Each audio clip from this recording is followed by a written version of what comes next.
Bismillahirrahmanirrahim. Jamaah rahimakumullah, kita hidup di masa yang penuh dengan fitnah, di mana informasi yang disampaikan oleh Nabi alaihi salatu wassalam terjadi. Nanti akan terjadi seperti ini, akan terjadi seperti ini, akan terjadi seperti ini, dan kita hidup di masa itu. Nabi alaihi salatu wassalam pernah mengatakan, sinfani min ahli nar lam arahuma. Ada dua termasuk penghuni neraka yang aku belum melihat keduanya. Salah satunya nisaun kasiyatun ariyatun ma'ilatun mumilatun. Kata Nabi SAW, wanita-wanita yang berpakaian tapi telanjang. Berpakaian tapi telanjang. Loh, kok bisa Ustaz? Imam pakaiannya tipis, atau pakaiannya tidak menutupi aurat, atau pakaiannya membentuk tubuhnya.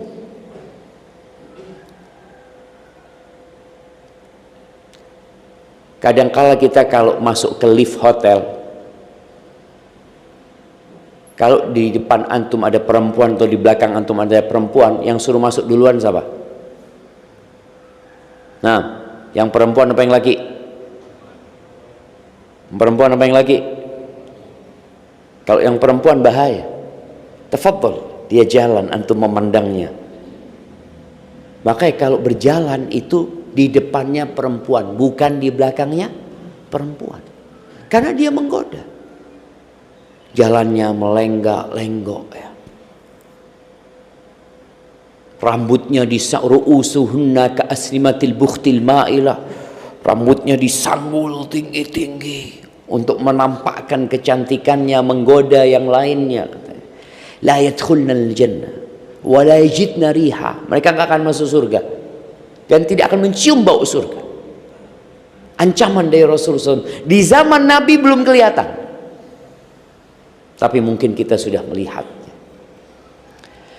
Nabi SAW juga menyampaikan bahwa akan ditaklukkan Romawi dan Persia, dan sudah ditaklukkan.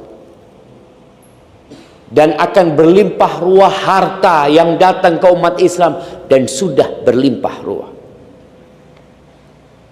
Beliau pernah setelah sholat subuh ya, di Masjid Nabawi alaihi salatu wassalam, beliau mau pulang dihadang sama para sahabat.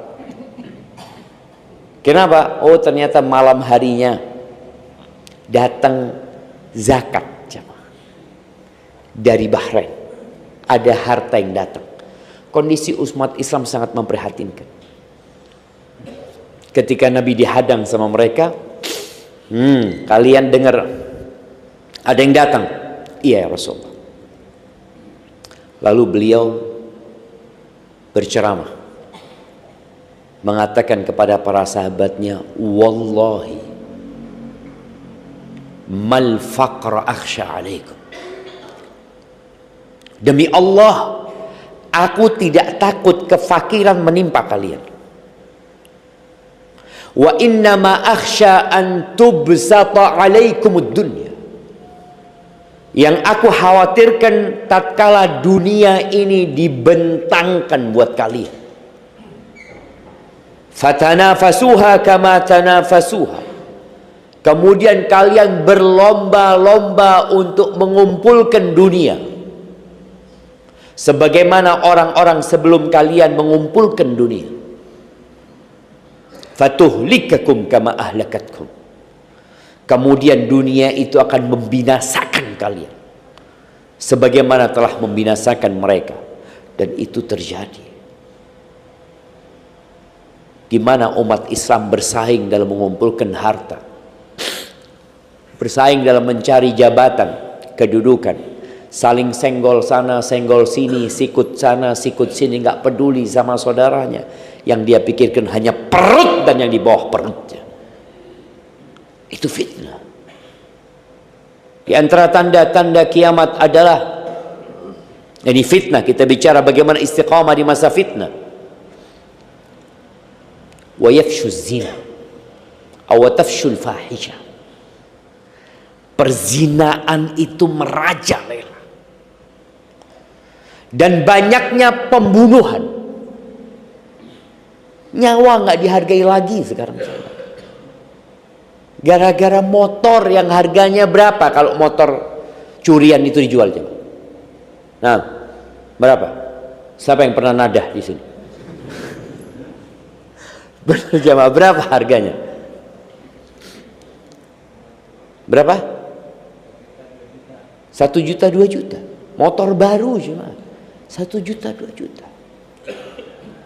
Nyawa melayang hanya 1 juta, 2 juta. Nyawa itu dihargai kalau ada orang membunuh saudaranya tanpa sengaja atau secara salah dia membunuh. Dia itu harus mengganti nyawa itu dengan 100 ekor onta. 100 ekor onta.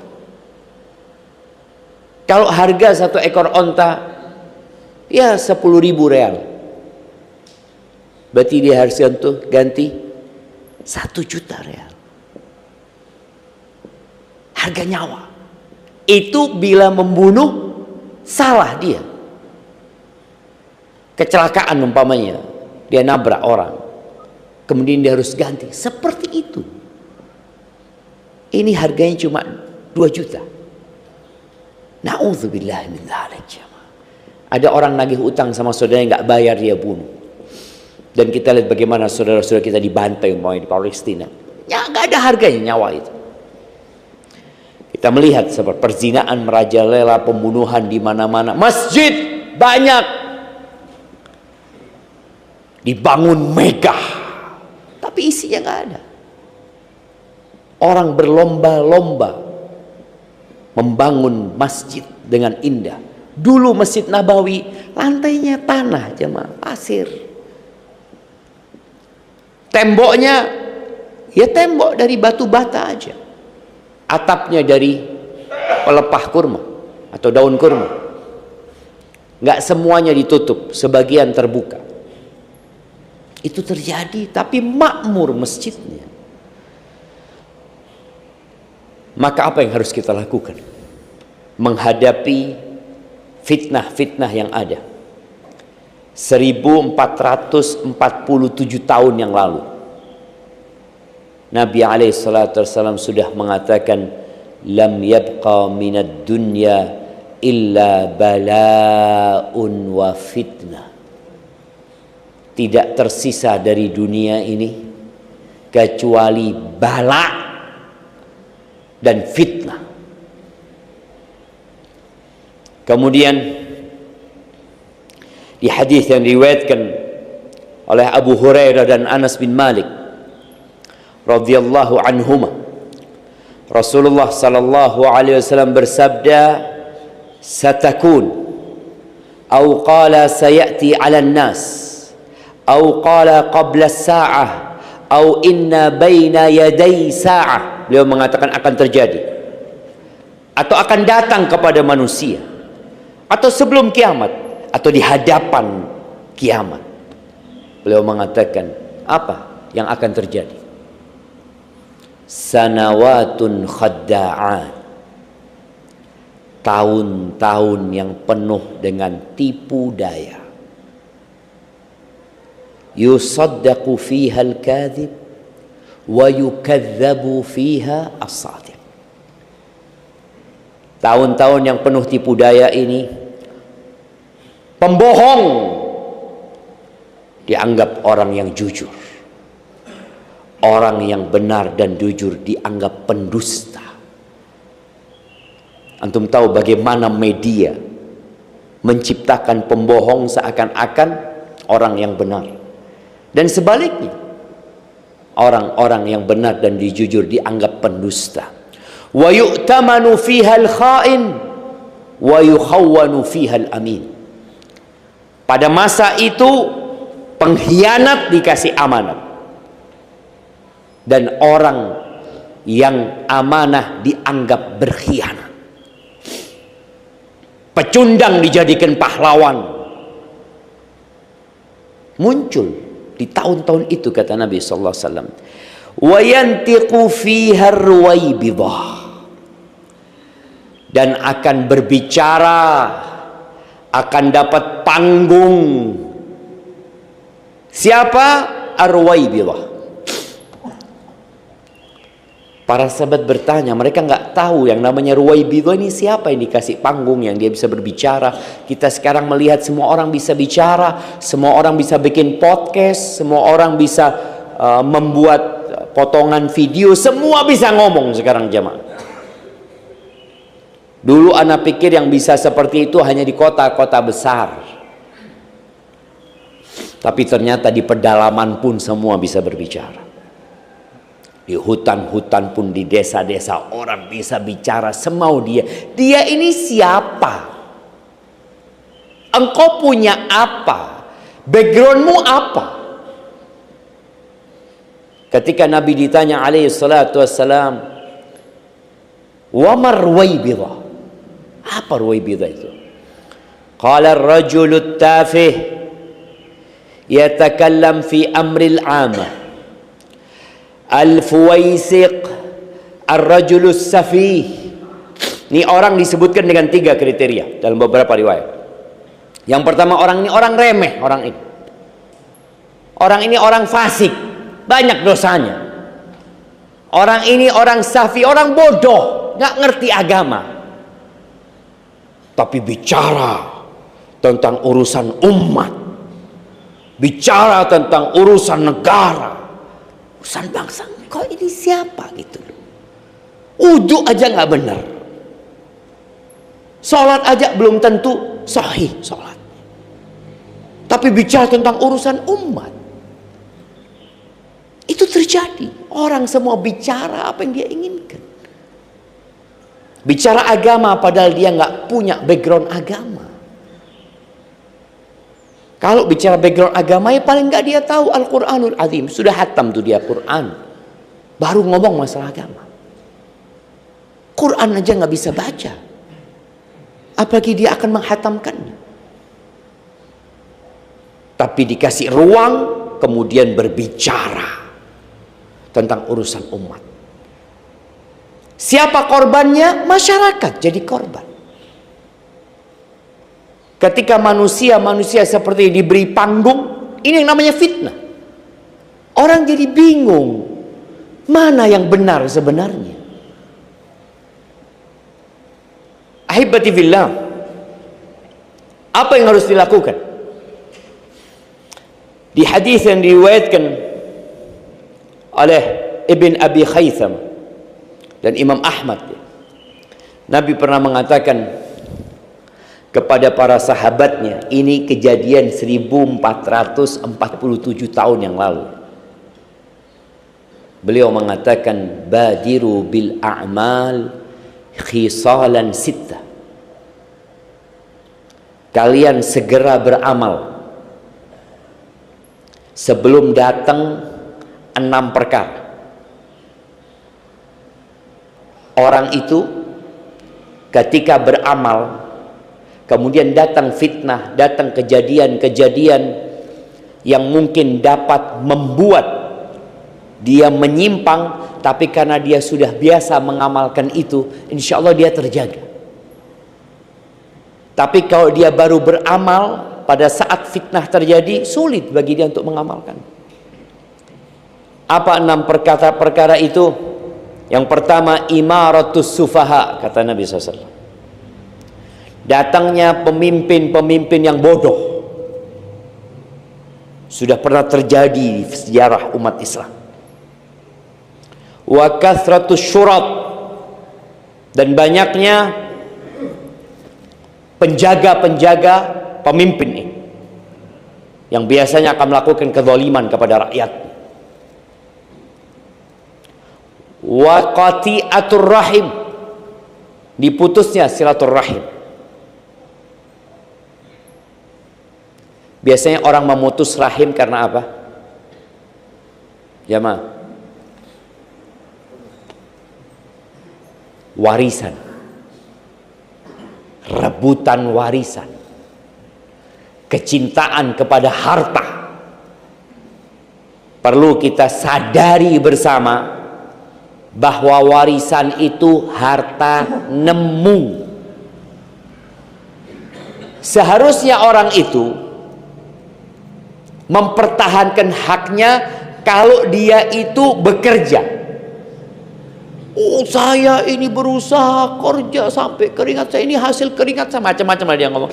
Ini warisan nemu. Sebutkan 3 cara orang mendapatkan warisan. 3. Hanya ada 3 cara mendapatkan warisan. Nggak ada yang keempat. Sebutkan, anak kasih hadiah yang bisa jawab. Nah, jemaah.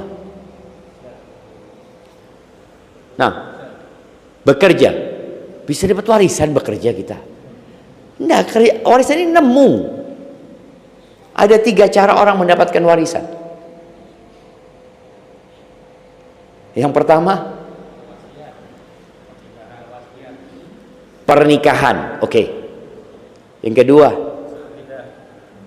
seakidah.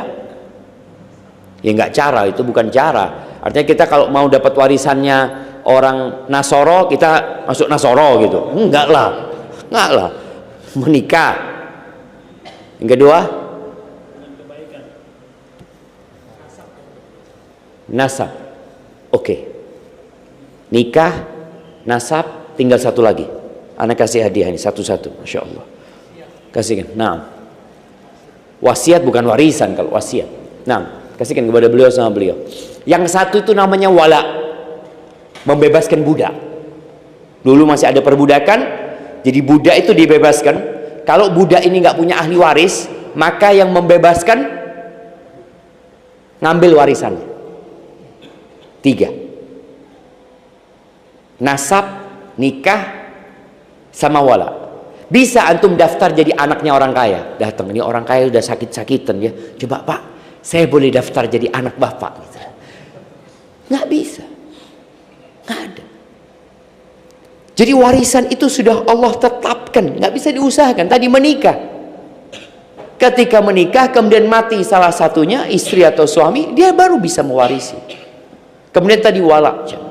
Tapi terkadang kecintaan orang kepada harta membuat dia memutuskan rahimnya. Sedih jemaah, sedih sekali. Ketika banyak orang minta fatwa, bertanya, konsultasi, biasanya yang menguasai warisan itu siapa? Anak nomor berapa? Anak barep. Kakak tertua. Dia merasa karena dia yang menjaga harta orang tuanya. Loh, engkau kalau ngurusin harta orang tua, engkau dapat gaji, tapi bukan menguasai warisan. Engkau anak pertama, kedua, ketiga, warisannya sama apa enggak? Ya sama. Perempuan beda mungkin sama laki-laki. Tapi berapa banyak orang yang memutuskan rahimnya gara-gara warisan. Kalau bapak meninggal, sisa ibu dengan anak 3, boleh nggak anak minta warisan? Apakah warisan itu dibagi kalau ibu meninggal? Kebanyakan orang menganggap kalau anak minta warisan padahal ibu masih hidup, dianggap anak durhaka. Gimana sih engkau minta warisan ibu masih hidup? Ya memang tuh anak durhaka. Kalau dia minta warisannya emaknya masih hidup. Yang diminta warisan suaminya ibu. Ibu posisinya sebagai istri. Karena kadang-kadang masyarakat gara-gara nggak paham ilmu agama dianggap nggak boleh warisan dibagi. Karena ibu masih hidup. Loh enggak. Akhirnya ribut. Ibu ribut sama anak. Anak merasa punya hak, ibu merasa anaknya durhaka, putus rahim akhirnya. Itu yang ketiga. Yang keempat, subhanallah, anak ketika membaca hadis ini, subhanallah ya. Benar-benar terjadi yang disampaikan Nabi SAW. Wa bai'ul hukum. Hukum diperjualbelikan. Kenapa seringkali kita mendengar ada hakim yang dipenjara, ditangkap KPK, ada jaksa yang tangkap KPK, terus. Jadi penegak hukumnya dihukum. Gimana ceritanya? Karena terjadi yang namanya bai'ul hukum, jual beli hukum. Hukum bisa ditransaksikan. Mau dihukum berapa? Ya jangan lama-lama lah Pak Hakim. Ya 3 tahun lah, tapi bayar sekian. Kalau lebih cepat berapa? Ya tambahlah bayarnya. Kalau nggak mau dihukum, ya saya yang dihukum nanti. Dan itu terjadi di negeri kita. Subhanallah. Bai'ul hukum. Baik, kemudian wastighfafan biddam. Yang kelima, darah itu diremehkan, gak dihargai. Seperti yang tadi disebut. Kemudian yang keenam ini sesuatu yang perlu direnungkan, khususnya buat para penghafal Al-Quran dan para pengelola masjid. Kenapa? Karena yang keenam ini kata Nabi SAW, beliau mengatakan, wa nashwun yattakhiduna al-Qur'ana mazamira yuqaddimuna ar-rajula laysa biafqahihim wala bi'a'lamihim ma yuqaddimunahum illa liyughanniyahum. Akan muncul pemuda-pemuda yang menjadikan Al-Quran cuma sebagai hiasan lidahnya. Dia pandai melagukan Al-Quran, membacakan Al-Quran dengan suara yang indah, tapi nggak memahami itu Quran. Hanya untuk merdu-merduan suara. Sampai orang itu, nih pihak masjid ya, memajukan orang ini untuk jadi imam, bukan karena dia yang paling ngerti dengan Al-Quran, bukan karena dia yang paling faham dengan Al-Quran, bukan karena yang dia paling mendalami dan menguasai Al-Quran, tapi ini orang dimajukan untuk jadi imam hanya dikarenakan ingin mendengarkan suara yang indah saja. Bahkan kalau bahasa dinya Nabi SAW, liyughanniyahum, untuk menyanyi buat mereka. Itu terjadi. Sekarang semua orang bisa ngaji, suaranya indah, bikin video ya. Untuk apa sebenarnya? Pemuda-pemuda. Bas untuk menghibur. Seakan-akan dia didatangkan sebagai sebuah hiburan. Bukan. Al-Quran ini kitab petunjuk. Inna hadzal Qur'an yahdi lillati hiya aqwam. Ini Quran memberikan petunjuk kepada jalan yang paling lurus. Syahrul Ramadhan alladzi unzila fihi al-Qur'an hudan linnas wa bayyinatin minal huda wal furqan. Quran diturunkan itu sebagai petunjuk, pedoman hidup. Tapi terjadi perubahan. Apa yang harus kita lakukan di masa yang penuh dengan fitnah ini? Perbanyak doa, insyaallah. Karena supaya kita bisa istiqamah, ya hanya dengan memohon kepada Allah. Kenapa kita nggak boleh berhenti mengatakan ihdinas siratal mustaqim? Padahal tadi malam kita udah baca. Antum baca nggak waktu sholat isya? Baca. Sholat witir? Baca. Kemarin sholat maghrib? Ya bacalah Ustaz. Asar? Baca. Nah, karena termasuk rukun sholat itu membaca Al-Fatihah, dan di situ ada ihdinas siratal mustaqim. Tadi imamnya juga baca ihdinas siratal mustaqim 2 kali baca. Sebelum salat subuh, ana lihat pada salat qabliyah subuh baca ihdinas siratal mustaqim. Nanti yang mau salat duha baca ihdinas siratal mustaqim. Lanjut qabliyah zuhur terus Terus jamaah. Kenapa nggak sehari cukup sekali kita mengatakan ihdinas siratal mustaqim? Karena fitnah itu sangat banyak sekali.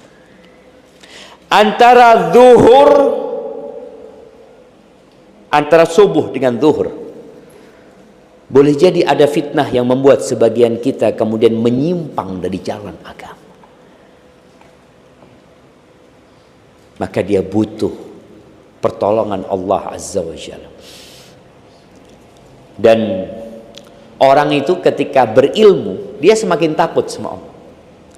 Makanya ketika Allah menyebutkan doanya orang-orang yang ilmunya mendalam, mereka mengatakan Rabbana, di surat Ali Imran ya, di ayat 6 insyaallah. Rabbana la tuzil qulubana ba'da idh hadaitana wa hab lana min ladunka rahmah innaka antal wahhab. Wahai Rabb kami, jangan engkau palingkan hati kami ya Allah setelah engkau memberikan petunjuk kepada kami. Karuniakan kepada kami dari sisimu rahmat. Engkau maha pemberi karunia. Minta. Nabi Ibrahim berdoa mengatakan wajnubni wa baniya an na'budal asnam. Ya Allah, hindarkan aku dan anak keturunanku dari menyembah berhala-berhala. Di masa fitnah ada sebagian orang yang mungkin bajunya masih islami, penampilannya masih islami, tapi keyakinannya sudah kesyirikan. Mungkin, ya mungkin. Cuma pakaian, ganti pakaian itu mudah sekali. Tinggal beli untuk baju, pakai. Seorang wanita, dia mau pakai jilbab, tinggal beli. Dia pakai. Tapi apakah dia akan terus istiqomah di atas jilbabnya? Belum tentu. Belum tentu. Boleh jadi ada godaan-godaan yang membuat dia membuka jilbabnya, membuka pakaiannya, bukan hanya jilbabnya jamaah, bukan cuma kerudung. Maka berdoa memohon kepada Allah. Di antara doa yang paling banyak dibaca Nabi sallallahu alaihi wasallam, ya muqallibal qulub tsabbit qalbi ala dinik. Wahai yang membolak-balikan hati, tetapkan hatiku di atas agamamu. Doanya Nabi Yusuf, tawaffani musliman wa alhiqni bis salihin. Matikan aku dalam kondisi Islam. Siapa yang menjamin antum semua mati dalam kondisi Islam? Nggak ada jamaah. Dan setan tidak berhenti untuk menggoda manusia sampai mati. Selama ruh masih di kandung badan, setan masih bisa menggoda. Maka di antara doa Nabi SAW, wa a'udzubika ayyatakhabbatani syaitanu indal maut. Ya Allah, aku berlindung kepadamu, jangan sampai aku disesatkan, diselewengkan oleh setan ketika mati. Artinya selama hidup jadi orang soleh, mati datang setan dan menggoda dia, kemudian dia terjebak dalam godaan setan. Mungkin. Maka perbanyak doa, isi waktu antum dengan berdoa. Shaddad ibn Aus, pernah Nabi memanggil dia, ya Shaddad, ya Shaddad, wahai Shaddad, idza ra'aitan nas yaknizuna adh-dhahaba wal fiddah. Kalau engkau sudah melihat nanti, ini belum terjadi, nanti apabila engkau melihat manusia sudah berlomba-lomba menumpuk emas dan perak, manusia sudah berusaha untuk memperkaya dirinya, menimbun hartanya, nggak lagi harta dibawa mati sama dia, tapi hanya ditimbun, dikumpulkan. Berapa banyak orang yang kerjanya hanya melihat nomor rekeningnya. Dulu datang ke ATM, sebelum ada handphone, datang ke ATM. Alhamdulillah. Nggak diapa-apain tuh duitnya mah. Antum kalau mau lihat duit, kalau ada perlunya, jangan gimana ya? Kalau antum melihat orang sering melihat isi dompetnya, menurut antum gimana? Lihat, dihitung duitnya. Oh, masya Allah, alhamdulillah. Nanti sore keluarin dompetnya. Oh, masya Allah. Menurut antum orang ini gimana? Kalau sekarang nggak perlu ngitung kan? Karena uangnya sudah jadi angka. Jadi tinggal dia lihat di rekening, oh sekian. Kalau ada perlunya silahkan lihat. Nggak ada perlunya nggak usah ngelihat. Oh nggak usah, takut tahu-tahu hilang nanti duitnya. Ya nggak tahu kalau seperti itu. Astagfirullahaladzim. Allah menyebutkan wailul likulli humazatil lumazah alladzi jama'a malan wa addada. Kerjanya mengumpulkan harta dan ngitung. Jangan. Dan itu terjadi. Maka Nabi SAW mengatakan kepada Syaddad, kalau engkau melihat orang-orang itu sudah mulai sibuk menimbun hartanya, fajma anta haula'il kalimat, maka engkau timbun, artinya kumpulkan, baca terus nih doa-doa ini. Panjang doanya itu. Awalnya dimulai dengan Allahumma inni as'aluka tsabata fil amri wal azimata 'ala ar-rusydi wa as'aluka mujibati rahmatik wa azaima maghfiratik wa as'aluka syukra ni'matik wa husna ibadatik wa as'aluka qalban saliman wa lisanan sadiqan wa as'aluka min khairi ma ta'lam wa a'udzu bika min syarri ma ta'lam wa astaghfiruka lima ta'lam innaka anta 'allamul ghuyub. Dimulai dengan yang mengatakan, ya Allah, aku minta keteguhan dalam urusan ini. Dan aku minta semangat dan tekad yang kuat di atas petunjuk. Karena ada orang berada di atas kebenaran tapi malas. Tahu dia di atas kebenaran, tahu dengan ilmu, tapi dia malas mengamalkan. Minta sama Allah. Minta dia dikasih keteguhan dan minta supaya dikasih semangat untuk mengamalkan sampai akhir doa itu. Maka perbanyak doa. Kemudian yang kedua, yakin dengan pertolongan Allah. Karena ada orang yang nggak yakin, sudah doa tapi saya sudah doa Ustaz, tapi kok sampai sekarang belum dikabulkan. Kita melihat kondisi umat Islam yang mungkin dibantai, ditindas. Kita melihat dengan mata kita. Kalau dulu kita nggak ngelihat, kita hanya dapat cerita. Sekarang kita melihat, ada videonya, ada fotonya mereka dibantai. Tapi kita nggak bisa berbuat apa-apa, tetap yakin dengan pertolongan Allah Azza wa Jalla. Karena orang kalau sudah mulai goyah, nggak yakin lagi, dia bisa keluar dari agamanya. Allah Azza wa Jalla mengatakan wa minan nasi may ya'budullaha ala harf. Sebagian orang itu ada yang menyembah Allah di pinggiran. Ini ya, kalau kita lihat meja ini, menyembah dia di pinggiran. In asabahu khairun itma'anna bih. Kalau dia dapat kebaikan, oh berarti agama ini benar. Tapi kalau kena fitnah, jatuh ke jurang. Karena dia nggak yakin sama Allah. Jangan berpikir bahwa kebenaran itu diukur dengan harta, diukur dengan kemenangan. Bagaimana dengan Nabi Musa alaihissalam dan kaumnya yang ditindas bertahun-tahun?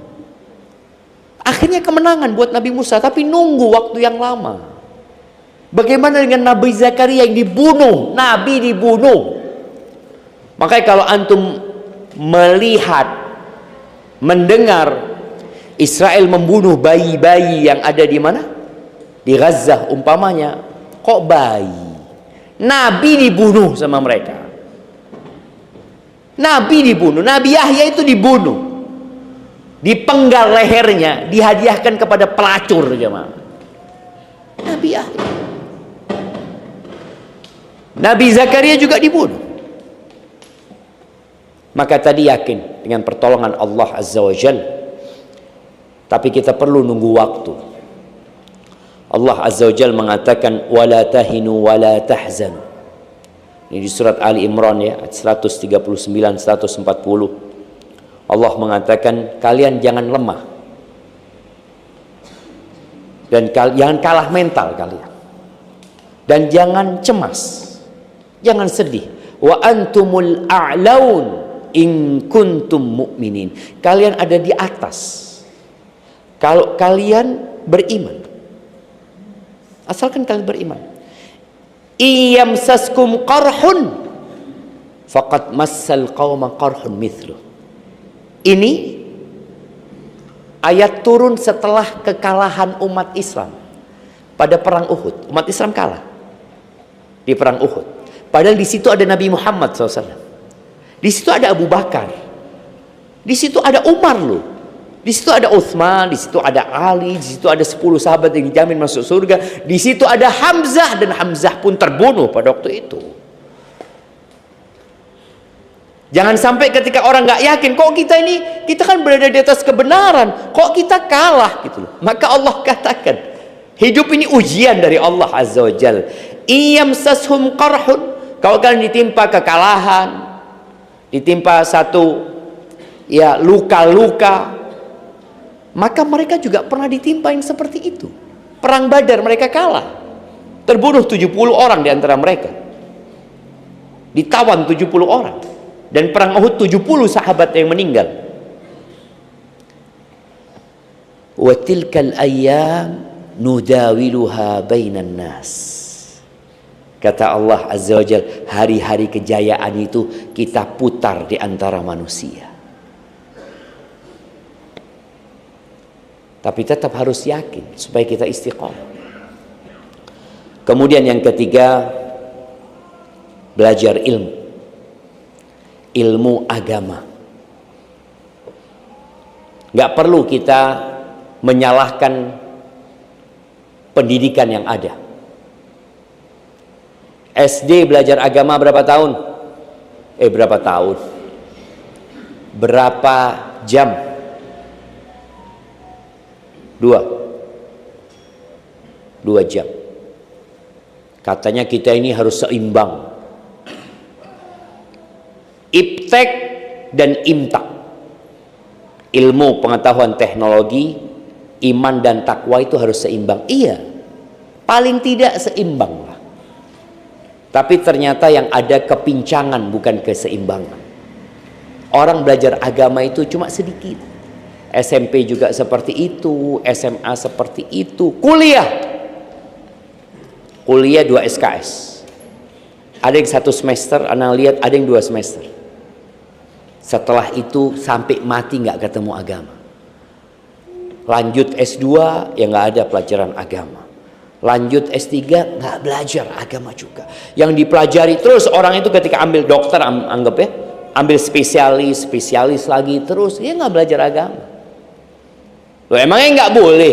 Boleh belajar umum, silahkan. Tapi kalau engkau ingin selamat, jalur keselamatan itu adalah dengan belajar agama. Karena engkau di kuburan nanti nggak akan ditanya tentang ilmu-ilmu yang lainnya. Engkau akan ditanya 3 pertanyaan. Man rabbuk, ma dinuk, man nabiyuk. Engkau akan ditanya siapa Tuhanmu, apa agamamu, dan siapa nabimu. Itu yang akan ditanya. Maka tolong belajar agama. Nggak dapat di bangku sekolahan, belajar di masjid. Sekarang sudah ada online, bisa belajar di mana-mana. Nggak ada alasan orang nggak belajar agama sekarang jamaah. Ada pendidikan subhanallah. Ada satu orang di tempat kita umur 40 tahun jamaah, sudah S2 dia. Umur 40 tahun udah punya anak, datang belajar agama. Dia sudah punya pekerjaan yang bisa ditinggal. Yang mengatakan anak nggak belajar agama, anak sekarang ingin menembus itu dengan belajar agama. Masya Allah. Sama istrinya. Udah punya anak-anak. Belajar dua-duanya agamanya. Ya kalau antum tidak bisa belajar di kelas, belajarlah di rumah Allah. Cari pelajaran. Hadiri kajian. Duduk di majelis ilmu. Dan belajar ilmu agama itu bertahap ya.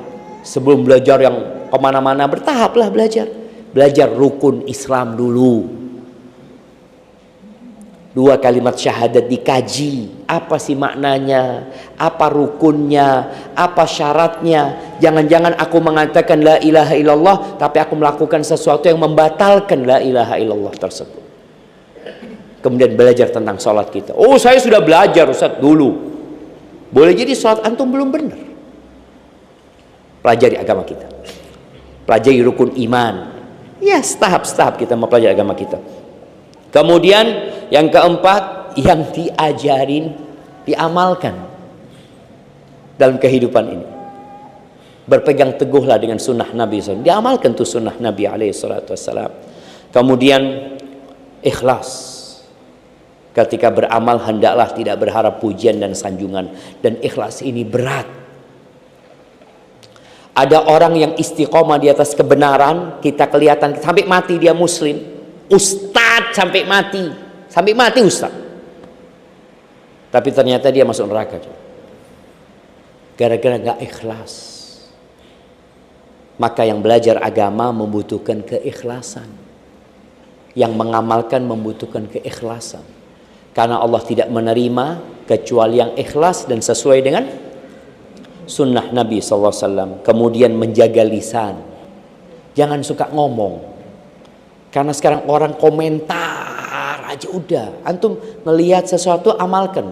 Melihat keburukan doakan supaya orang itu dapat hidayah umpamanya.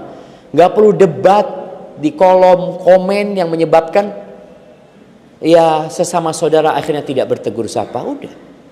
Ketika antum merasa ini kurang benar yang disampaikan, ada komentar yang kurang baik, doakan orang itu. Semoga Allah memberikan petunjuk kepada antum. Antum mau nggak dikasih doa semoga Allah memberikan petunjuk? Sebagian orang marah di komentari jemaah. Semoga Allah memberikan petunjuk. Emangnya saya sesat? Bukankah antum tiap hari mengatakan ihdinas siratal mustaqim?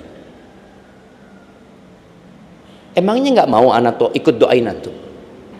Ini orang kalau sudah sombong jemaah, nggak mau didoain dapat hidayah. Bicara menjaga lisan ini, Nabi SAW di hadis Anas mengatakan la yastaqimu imanu abdin hatta yastaqima lisanuhu. Imannya seseorang itu nggak akan istiqomah sampai lisannya istiqomah. Wala yastaqimu qalbuh, dan hatinya nggak akan istiqomah sampai lisannya istiqomah.